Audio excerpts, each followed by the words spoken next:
pourquoi peut-être je suis devenue réalisatrice. Alors j'avais envie d'intituler notre rencontre sur, en tout cas ce qui m'est complètement personnel, c'est-à-dire que je ne peux pas filmer sans écrire, j'écris d'abord, je filme après.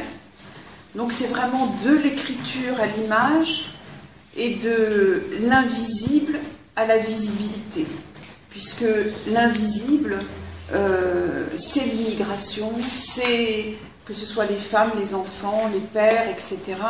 Cette histoire d'immigration qui a été pendant de nombreuses années faite de chiffres et de statistiques, mais sans visage et pas incarnée humainement, en tout cas pas au cinéma, ni dans les documentaires. Donc je voudrais vous dire aussi que mon expérience de réalisatrice, en tout cas je ne peux pas parler de mon expérience de réalisatrice sans parler de qui je suis, dans la mesure où le cinéma m'a prêté une identité, celle de réalisatrice, pour reconstruire celle que je négligeais, celle de fille d'immigrés.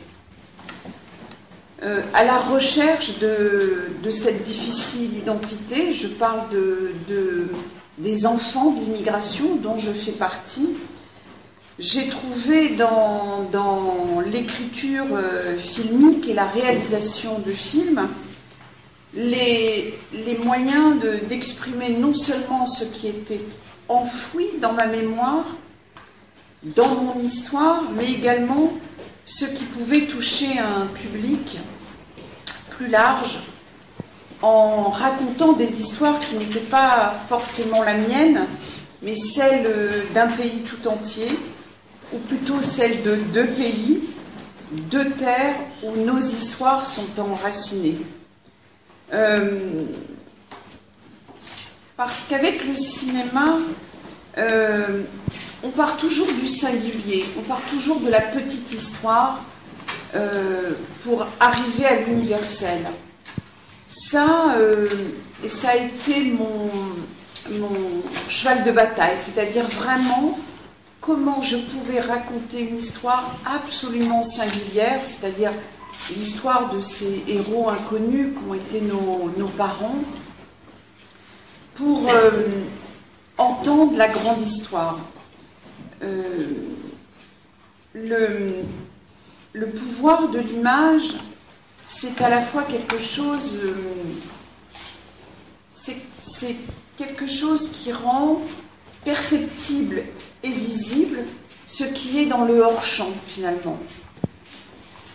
Dès lors, pour moi, réaliser était devenu un processus de libération de la parole, capable de restituer la mémoire.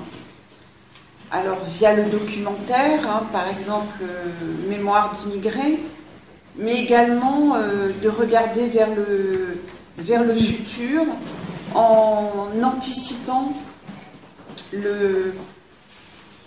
les problèmes d'une société qui était quand même assez sourde et aveugle aux problèmes de l'immigration. Comme je le disais tout à l'heure, jusque dans les années 80, fin des années 90, l'immigration apparaît dans les médias ou même très rarement au cinéma, en tout cas dans les années 80, sous forme de statistiques.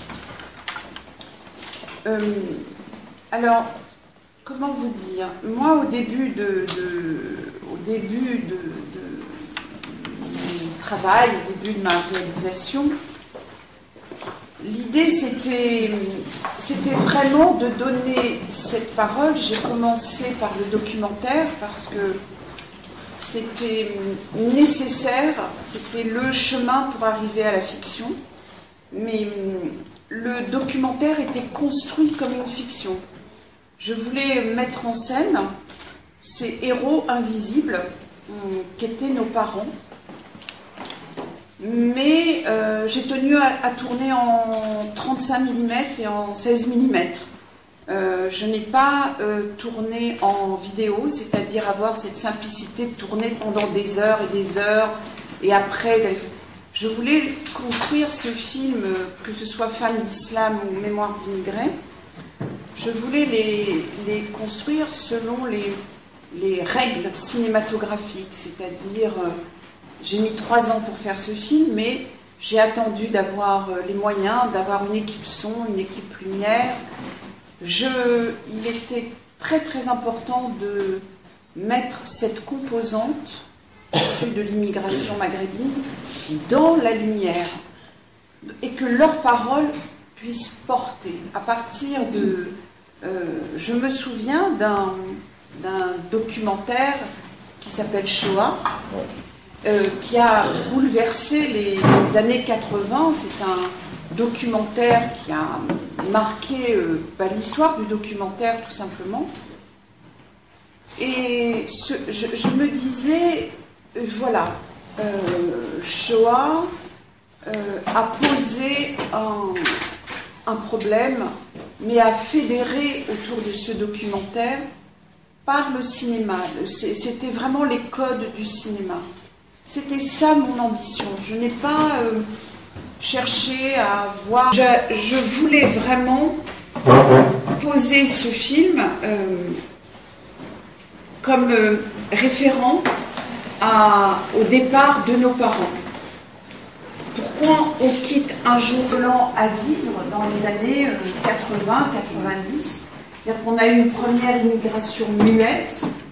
Les parents ne parlaient pas, vivaient dans l'antichambre de la France, mais dans plusieurs générations, de façon très personnelle et pas du tout dans les généralités.